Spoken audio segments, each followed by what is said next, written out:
bendiga, amados hermanos. En el día de hoy vamos a hablar bajo el tema Melquisedec, tipo de Cristo, nuestro sumo sacerdote, basado en el libro de Hebreos, capítulo 7, sus primeros versículos del 1 al 4 y de los versículos 22 al 28. Cuando leemos la historia del encuentro entre Melquisedec y Abraham, debemos hacernos algunas preguntas. Las respuestas correspondientes nos hacen ver que Dios dejó en dicha historia otro tipo claro de su Hijo. En el presente estudio podremos ver cómo Cristo llena todas las expectativas señaladas en el Antiguo Testamento, especialmente aquellas relacionadas con nuestra redención. Los seres humanos necesitamos la redención porque nacemos destituidos de Dios y solo la sangre de Cristo puede redimir el pecado. El pacto de la ley demandaba sangre de animales, pero en el Nuevo Testamento tenemos la sangre preciosa de Cristo. Resulta maravilloso comprender que la salvación es obra de Dios. No fue Abraham quien se encontró con aquel rey de paz. Melquisedec le salió al encuentro, así como Dios sale al encuentro del hombre pecador. Al hallarlo y darle pan y vino, tenemos también un cuadro maravilloso de Cristo, quien en la última cena usó los mismos elementos. El punto 1 nos dice que Melquisedec era sacerdote del Dios Altísimo. Melquisedec era rey de justicia y de paz. Los primeros dos versículos de Hebreos 7 nos dicen: porque este Melquisedec, rey de Salem, sacerdote del Dios Altísimo, que salió a recibir a Abraham, que volvía de la derrota de los reyes, y le bendijo, a quien asimismo dio a Abraham los diezmos de todo, cuyo nombre significa primeramente Rey de Justicia, y también Rey de Salem, esto es, Rey de Paz. Aquí Melquisedec tenía el doble oficio de rey y sacerdote. Esto lo diferencia de los sacerdotes según la ley, los cuales solamente eran sacerdotes. Cristo, cual Melquisedec, es rey y sacerdote. Aquel sacerdocio revela además que Dios mismo estableció el culto donde se ofrecía una víctima por el pecado. Los elementos con los que Melquisedec salió a recibir a Abraham concuerdan, como ya hemos dicho, con el pan y el vino que Cristo dio a sus discípulos la noche de la Pascua. No existe ninguna bendición mayor que el haber sido salvos por el sacrificio de Cristo en la cruz. El versículo 2 hace notar la práctica del diezmo por parte de Abraham y Melquisedec. Con su diezmo, Abraham reconoce que aquel rey y sacerdote era representante del único Dios y por tanto superior a él. El diezmo no es una práctica que comenzó con la ley, sino que es anterior a ella. La Biblia nos manda a honrar al Señor con nuestros bienes y con las primicias de todos nuestros frutos. La segunda parte de este versículo, del versículo 2, también presenta a Melquisedec como rey de justicia y rey de paz. En el mismo orden, para que pueda haber paz, tiene que reinar la justicia. Melquisedec, en el punto 2, el punto B, es hecho semejante al Hijo del Hombre. Los versículos 3 y 4 nos dicen: sin padre, sin madre, sin genealogía, que ni tiene principio de días ni fin de vida, sino hecho semejante al Hijo de Dios, permanece sacerdote para siempre. Al estudiar el versículo 3 hallamos que la Biblia no revela el origen paternal y maternal de Melquisedec. Con ello aprendemos que el reino y el sacerdocio de Melquisedec no correspondían a ninguna dinastía humana.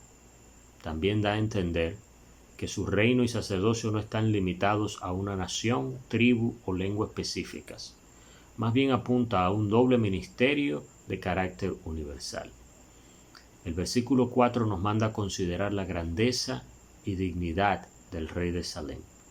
La grandeza de aquel rey de paz se mide en que era mayor que los hijos de Leví, superior que Aarón, y por el contexto del capítulo 7 sabemos que era aún superior a Abraham.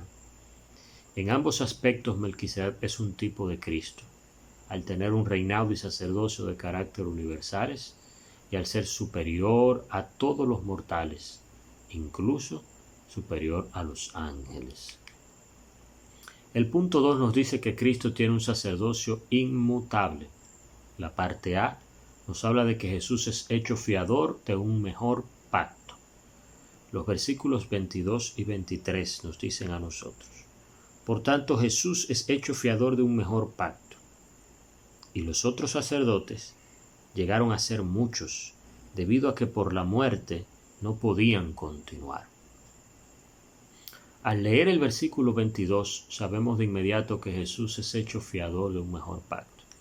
El sacrificio de Jesús en la cruz logró expiar nuestros pecados y reconciliarnos con Dios. Ello dio inicio al nuevo pacto, donde se da el perdón por gracia al pecador arrepentido. Él está comprometido con la salvación de todos los que lo reciben como Salvador y Señor. El versículo 23 marca otra diferencia entre Cristo y los sacerdotes bajo la ley. Primero, nos hace ver la cantidad de sacerdotes que hizo falta a través de los siglos que duró la ley, que debieron ser reemplazados a causa de su muerte física. Desde Aarón hasta Caifás, hubo 84 sumos sacerdotes en oficio. Nuestro Dios, con una sola ofrenda, hizo perfectos para siempre a los santificados. Debemos conducirnos de tal manera que demos honor a la vocación con que fuimos llamados. La parte B nos dice que Jesús puede salvar perpetuamente a los creyentes. Los versículos 24 y 25 nos dicen: mas éste, por cuanto permanece para siempre, tiene un sacerdocio inmutable, por lo cual puede también salvar perpetuamente a los que por él se acercan a Dios, viviendo siempre para interceder por ellos. El mayor testimonio de nuestra fe está contenido en esta declaración: Cristo permanece para siempre. Esta verdad está avalada por casi 2 milenios de historia cristiana y la salvación de muchos que lo han experimentado como Señor y Salvador. Al morir y resucitar, tiene un sacerdocio inmutable. En el griego, la expresión salvarnos perpetuamente significa salvarnos hasta la culminación. Por eso, la palabra presenta a Cristo no solo como el autor de nuestra fe, sino también como el consumador de ella. Sabemos que la obra comenzada en nosotros será perfeccionada hasta el día de Jesucristo. Debemos aprender que podemos acceder a Dios porque Cristo nos ha hecho aceptos al pagar por nuestros pecados. Debemos tener claro que no podemos llegar a Dios haciendo gala de nuestra propia justicia. Es exclusivamente a través de Cristo que podemos llegar a entrar al lugar santísimo. Al usar el privilegio de acercarnos a Dios, no lo debemos hacer solamente para demandar favores divinos, sino más bien con la actitud de ofrecer sacrificios de alabanza y saber que Dios vive siempre para interceder por nosotros. El último punto nos dice que el Hijo de Dios es sumo sacerdote para siempre. La parte A de este punto nos dice que el Hijo de Dios nos conviene como sumo sacerdote. El versículo 26 dice: porque tal sumo sacerdote nos convenía, santo, inocente, sin mancha, apartado de los pecadores y hecho más sublime que los cielos. El versículo 26 establece otra vez la supremacía moral de Cristo con respecto a los sacerdotes bajo la ley.